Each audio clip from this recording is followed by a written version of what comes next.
progress. Hello, everyone, and welcome to the inStriv Fat Loss Podcast. We are doing our Ladies of inStriv roundtable discussion today and are really excited for this topic because we are going to share something that usually only our clients have access to, and that is the first piece of advice that each of us in our respective roles gives to our inStriv clients when they are first signing on and starting our program. And I think it's really neat that we're kind of opening that window to you a little bit because you're getting a better idea of some of the insights and some of the little tips and tidbits that we as coaches can share with you and potentially give you some information that maybe you hadn't thought of before or that will be new to you that might make weight loss a little bit easier if it is something you're struggling with. So I think I'll kind of kick things off and we'll go around the room, but for me, the number one thing I usually tell clients, because for me, I'm the day one person. What that means is I'm the first person that someone speaks to when they come here to inStriv. I'm teaching you about the program. I'm helping you learn more about what we do here and why you haven't been losing weight and why diets haven't been working. So when someone says to me, because it happens all the time, I don't understand why I can't lose weight. I really don't even eat that bad. That's the first thing I typically hear. Is I don't eat that bad. And my go-to is always, well, let's go down what you do eat. We'll go through the list, and a lot of times they're being honest. They really don't eat that bad.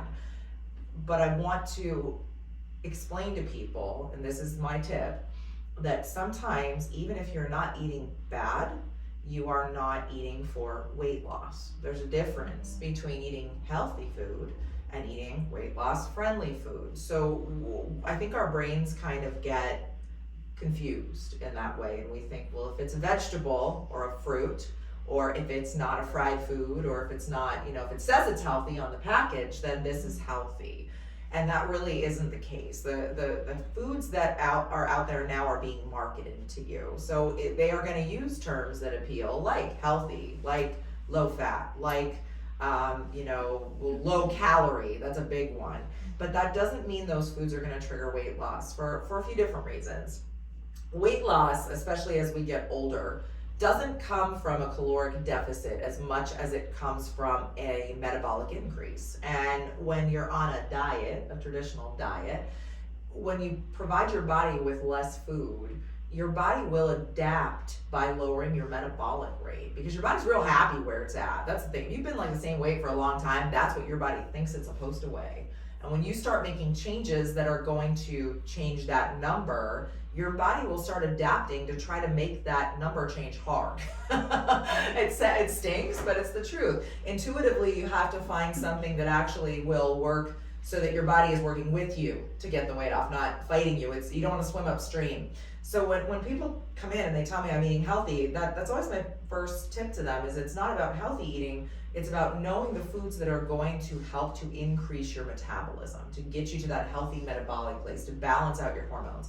That's the other thing is you got to think about the fact that maybe you're not losing weight, not so much because of what you're putting in your mouth, but because of what's going on inside, the body chemistry stuff. And inStriv is all about body chemistry stuff. If you have, listened to this podcast, if you've looked at any of our materials, you know that a lot of the things we focus on are the things that don't have so much to do with the foods you're eating, but more to do with how your body is metabolizing the foods you're eating and where we can increase those healthy processes within the system, how we can get the metabolism strengthening, how we can get the hormones naturally balancing, how we can rid you of leptin resistance. And all of these things probably sound to you like, what the heck are those things?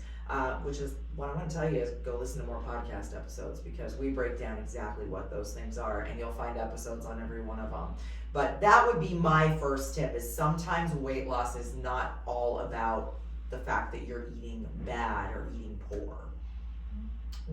Give me some of your tips, guys. Well, I will start off.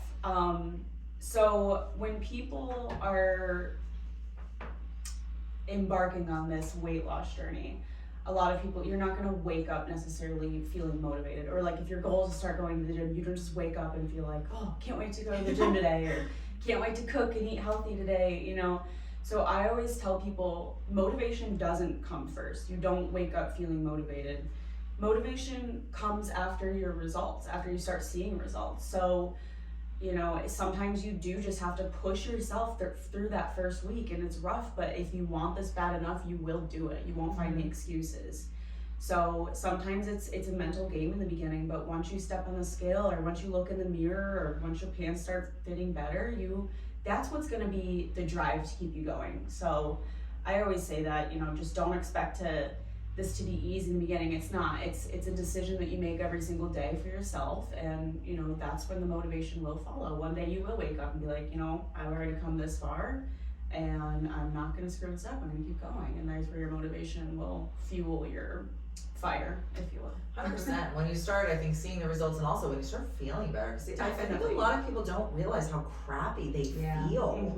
And then when they start eating very clean and an anti-inflammatory type of, you know, eating style, and the body responds positively, and you start feeling have more energy, and you're not hurting as much, you're not achy, you're not sore, your digestive system is not giving you acid reflux or you know, bowel issues.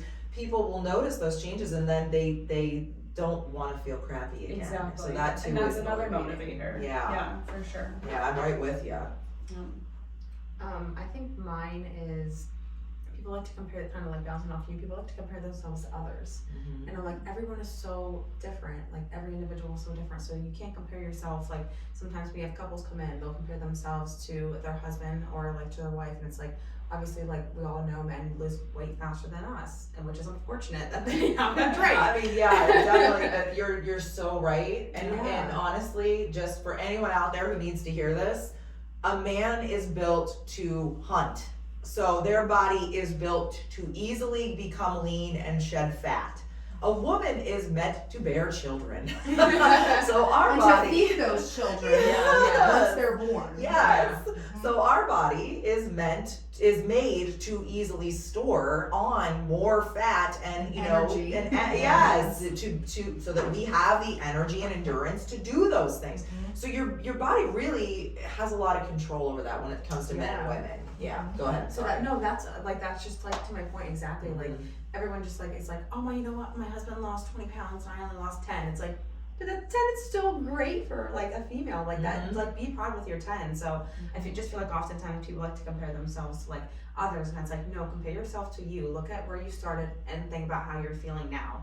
Like I want you to like look back at like the pictures and everything and be like, what, like look at how far I came, and like kind of bouncing off what you said, look how far you can go once you have that motivation. Yeah, and that's anything in life. I mean, how often do we see people who compare themselves to others on social media, or look in a magazine and they see these people with these perfect bodies and they feel inadequate. I think in every walk of life, comparing yourself to someone else is probably just going to make you feel bad. Yeah, you should be your biggest competitor to yourself. Exactly. Where you were before. Yep. And striving every day to be better than the person you were yesterday. And if you have that mindset, like honestly, like it really is like a different kind of like game changer. I saw a quote yesterday, and it said, I want to tell you that it gets better, but it doesn't get better, you get better. Oh, I love that. That's really good. That is true. In my short life, if I've learned one thing, is that when things are good, they don't stay good. But when they're bad, they don't stay bad. So you just gotta go with the ebb and flow and just adapt and overcome as things come. It's funny you say that. I read something recently too, very, very similar, but it compared it to like moon phases, and it said, just like the moon sometimes is dark and sometimes is full and bright, so is your life. It goes through those same phases, but just knowing that when things are dark, they don't stay that way. Things get better, it changes, and I really like that. I really like that visual of thinking about it. Like, yeah, there's going to be periods where things are darker, but the light always comes back. Exactly. Yeah. Oh, that's so cool. And bouncing off that, like, you comparing yourself to somebody, and like especially obviously the social media that consumes our life, but like the people posting on social media aren't posting their worst angles or like after a meal or like hundreds of sitting photos. down, like they're gonna look their absolute best with the photo that they post. So it's not realistic to compare yourself to something that's not even a real representation of them themselves. Right. So never ever compare yourself. Honestly, if you have to, unfollow those people. Like If that's what you need, exactly. Honestly, I've done that before. If I was feeling like looking at those posts made me feel a certain way, and I knew that I wasn't gonna just stop looking at them. I would just unfollow. Yeah. Exactly. If it's not going to motivate you and inspire you, it's not bringing any quality to your life, you should get rid of it. Right. Yeah, and in comparing, when people come on to our program, of course we ask them what their goals are, and they really don't have a sense of what they want. It's based off of what other expectations of them are, or what they've seen. A big what they one, were when they were 20. well, that too. That too, yeah. They go by specifically BMI. And BMI is something that your medical doctor, when you get your discharge summary, you'll have your weight, you'll have your BMI. It's put in your categories. You're either underweight, normal weight, overweight, or morbidly obese. And this is a flawed concept. Heck yeah. Because the BMI, the equation is your weight versus your height versus your age. It doesn't account for what does that weight include. You have skin, you have muscle, you have fat. And a 250-pound guy who has a beer belly and a 250-pound Arnold Schwarzenegger are going to have the same BMI. They're going to both be morbidly obese. Yes. And you would never look at Arnold and say, well, he's clearly morbidly obese. No, Yeah. he's still at an age of 70s at the best shape of that he could be. But from that equation on paper, he's very unhealthy, which is just flawed concept. It really is, and honestly, the BMI chart, and I learned this a while ago, but I actually tell clients this, the BMI chart was not created by the medical community, it was created by insurance companies. Well, that too. Because they wanted their clients to pay higher premiums, so when they made those numbers very hard to attain, more people were paying higher premiums for their health insurance. Yeah. So the initial concept of that BMI chart was created as a money-making tool. Like a lot of things. Yeah, Right. so now we have people that are being told this at the doctor that they're morbidly obese and it's breaking their hearts and they're feeling terrible about themselves, when really that chart was made so that your insurance company could make more money. And so when people come on and they're unsure of what their weight should be, or they pick a number, and then of course we're reviewing what the goal is going to be, and I say you don't actually have to have any specific number in mind. But I do want you to think about how you're feeling along the way. Your weight number is not a representation of your health. You can have people that are underweight by BMI standards and actually have a lot of health problems. You shouldn't go by this equation, but how you're feeling, what's your stamina look like, how are you feeling when you wake up in the morning, how's your sleep, how are you overall just doing, how are you fitting in the clothing that makes you feel your best. Yes. And then use that number as data to show you, am I making progress? Because we want it to go down, clearly. I mean, if you have a lot of fat on your body, you want those numbers to come down. Of course, when you lose fat, you lose body weight. And the risk categories, the things you don't want to be at risk for, especially as we age, those percentages, your risk percentages will lower. Absolutely. But then we have the other, part of the group that wants to include exercise, cardio exercise, where they're in zone 2 cardio or higher. They're building strength, muscle with strength training. Muscle weighs a lot.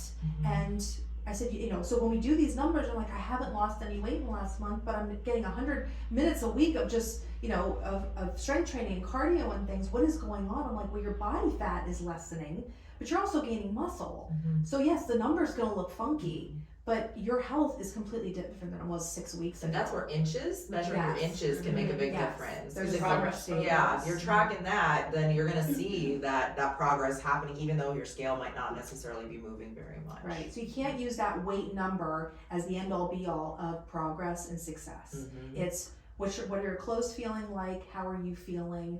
What's body fat looking like? How are you doing in your exercises? There's a full fast, all the different facets you have to look at, and that's what we do here for you, because it's hard to do that on your own.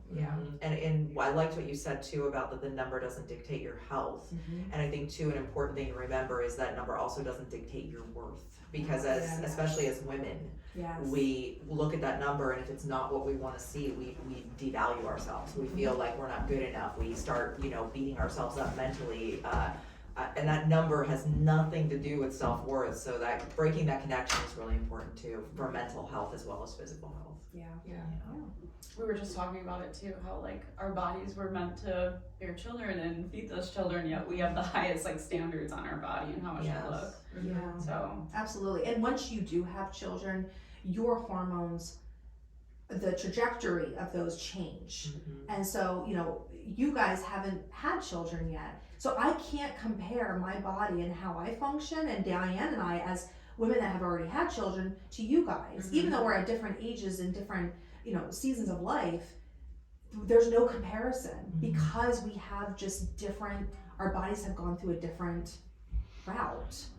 So we're not going to lose weight the same. We're not going to have cycles the same. Things are going to be different, and that's okay. Yeah, well, like it's kind of like that hormonal, analogy we use that when you haven't had children, your hormones are like an ocean, but then after you have children, a female's hormones are more like a lake. So there is a big depletion that happens, and it takes 2 years. That's the other thing to remember. After you have a baby, it takes 2 years for your hormones to rebalance after you have that child. Yes, it's a healing process. It is a healing process. You did a lot. You built and birthed a human. It's like crazy. Oh, that's crazy. Welcome back, Erin. Sorry about that. What do you got? We had a client come in. I had to go take care of her. She jumped ship on us. Yeah, sorry. So mine is pretty simple. Patience. When people are calling into the office, most of the time between Jaden and I, we are talking to everyone who calls into the office, whether they have questions, they want to schedule an appointment, anything. A lot of times, and I think I can speak for Jaden as well, that a lot of times we hear clients who are on the program, our progress is slowed, we're not losing as fast as we want to. It takes time. To put it as nicely as possible, over time is when some of our clients have gotten to be overweight, where they're like, eventually like, okay, I have to do something. You can just spit it out. I do. In consults, you didn't gain it overnight. Yeah, you didn't gain it overnight. So it's going to take time for you to get back to where you were. And you're gonna lose the weight. You are on our program. It works. I can speak from experience. I'm almost down 10 pounds in 3 weeks. It is, your body eventually is gonna need a day or two to say, hold on, I need a minute, and what we call stalls. Yeah, and plateaus, they then happen. Eventually you will start losing again. Mm-hmm. You just have to give it a minute. Well, when we're talking about plateaus, though, there's two kinds of plateaus. There's plateaus that happen on a diet that is not gaining metabolic strength in your body, that happen because your metabolism has declined enough that now it is a crawl and you are stuck. And that's the people who yo-yo, because they say, I don't know what's going on. I'm still following the diet. I lost 5 pounds and now I can't lose anything else. This doesn't work anymore. It doesn't work anymore, and I'm sick of it. I want to eat the Taco Bell. So I'm going to eat it because I don't care, because it's not working. They do it, and then when the jeans don't fit, and I like something Laura says a lot, when you've experienced enough pain. I know that sounds awful, but it's true. Like when we've experienced enough pain from something is when we'll come back to it. So when the jeans don't fit, they're at the point where they've experienced enough pain. Okay, I gotta try this again. But then you'll hit that yo-yo. That's one type of plateau. The type of plateau that Erin is talking about happens when your body has gained metabolic strength and it needs a little time to reset because it's been working hard to get that excess fat off. So those of you out there who are inStriv clients, if you're seeing plateaus and you know you're following plan, that doesn't mean you're doing something wrong.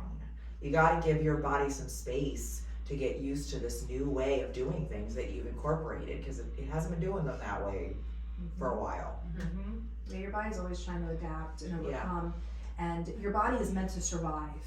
It doesn't understand that you're doing this on purpose. It just knows that, wow, we're in a calorie deficit, and although we're getting a lot of wonderful nutrition, we're losing weight very rapidly, because that's what happens when you take care of yourself and you heal your metabolism. You start to shed inflammation and fat and things you don't need very rapidly. So your body is looking at this as, what's going on? Are we in a famine? Is there a war? It's a biological. It is. And so it's like, okay, should we hold on? Should we hold on to our reserves? What if we're being chased by a bear? I don't know. And so, but then after a couple of days of continuing to fuel yourself with nutrition, I'm using the metabolism like it has its own third person, But it's seriously, like, you're not wrong. clearly we're doing okay and we're still getting everything we need. I guess this is fine. And then you see some movement again, and then of course then it tries to slow down again. It's like, hold on, is this important? Are we sick? What is going on? It's meant to survive, but as long as you keep the course, know that eating fruits and vegetables and healthy, there's no way to gain weight from that. You just have to allow your body to do what it needs to do. Absolutely. And not so look at when the goal is reached, but enjoying the process through it and just how wonderful you feel. That is the goal, is to just live through the process and be content with the fact that this time in your life, you have such good quality to it as you get to that goal. Because once you get to your goal, the next goal starts, maintaining it. Yes. And that is a lifelong process. You got it, because a diet has a start and an end. And Yeah. so when you're thinking diet, you think, okay, this is a period of time, there's an ending. Mhm. Diets don't work for that reason, because if you just stop dieting and you go back to eating the way that got you in trouble in the first place, the weight's gonna come back. Absolutely. It's gonna come back. Yeah. And the metabolic shift that Laura's talking about, like she said, it's a default in our system because of leptin. Leptin is secreted by your fat cells. So the leptin push to your brain, when it starts to drop, all your brain knows is you're losing a lot of body fat. It doesn't know why. And it will drop the metabolism. But like Laura had indicated, when things start to balance out and your body knows everything's okay, that weight loss will resume. But you have to understand that change in the leptin push, it's a default, it's an automatic process. So when that slowdown happens, you're not doing anything wrong. Your body is doing what it's made to do. Mm-hmm. Yeah. And to bounce off your point, Erin, too, I always tell people when they call in, they have those points. I'm like, you know what? Rome wasn't built in a day. Yeah. It took time. Like, give yourself time. Back to yours, like with patience and everything. Like, just love yourself and give yourself a little bit of wiggle. Yeah. And don't be so hard on yourself. Yeah, we wish that there was a way to snap our fingers and Yeah, because we would do it. everybody would do it. But another thing to remember is that old adage that if something sounds too good to be true, it probably is. Mm-hmm. So if there is a diet that's promising you those kind of instantaneous results, you can better believe that there's probably a not so great consequence involved in that, or that it's just not real, that it just won't work the way they say it will. Yeah. Anyone else have any insights they want to share before we wrap up this episode of the podcast? Just if you see someone that looks like they are in wonderful health and they do a lot of restriction on things that aren't going to help them stay in that health state, that they're not lucky. Some people look at people that are thin and have great stamina and say, oh, well, you're lucky, you just got good genes. Well, there may be some of that involved, but no, they're doing the grind just like everyone else. It's just your perception. You're not there with them every time that they saw those cookies on the counter and said, no, not today, or passed on the dessert, or passed on the alcohol and said, no, I'm not drinking right now. That's a lot of no's that they said that you weren't there for, and there's no luck involved in that. Yeah. So I love that. That's a good one. it is a grind, and we're all doing the grind. Yeah. We are all doing the grind, and it is hard. And if anyone tells you it's not hard, they're lying. It is hard. We will never tell you it's not hard. But that's why we have a team like this, because it is hard, and you do need that support. Mm-hmm. And because we are real people doing the grind with you, we have real life tips and support for you that'll help you feel like, okay, I'm not alone in this, and I have what I'm doing this just like everyone else. Yeah. Understand that it's not all sunshine and rainbows It is and not. unicorns, and we understand that there's gonna be lulls and there's gonna be bad days and good days. So Absolutely. Exactly. Just keep moving on. Yeah. Moving forward. And no, ladies, we're not talking about your beanpole husband that can eat a half a gallon of ice cream every night and No. stay skinny. Yeah. He's just he's an alien. That's all there is. I think of, when you said that, I think of Nemo with the just keep swimming. Yes. Yeah, literally like just keep Just swimming, keep like you're going. doing great. Yeah. Good. All right, guys. Well, hey, this was a great episode. Thank you for joining me today on the podcast, ladies. I hope everyone out there enjoyed this episode. And if you need to know more about inStriv, you can find us on any social media platform. You can check us out on our website, inStriv.com. You can schedule a free, no obligation consultation with myself or one of our team, and we can see what we can do to start figuring out what is going on with you and why weight loss has been difficult and get that turned around. Again, it's a lifestyle change, it's not a diet. So if you enjoyed this podcast episode and you want to hear more like it, we will be doing these round robin table discussions every month. It will be indicated in the title of the podcast when that's happening, but there's so much great information in our back episodes. I would encourage all of you to check those out if you are not an active or regular listener. Also, make sure you're hitting the like button, make sure you're hitting the notification bell, and make sure you're subscribing and sharing with others, because that's the best way that we can get the word out there for a weight loss solution that actually works. It's time to cut through the fluff and give people some real substance and give them some real guidance in what would actually get them healthier, not just make them lose weight. Thanks again for joining us, guys, and we will see you on the next episode of the inStriv Fat Loss Podcast.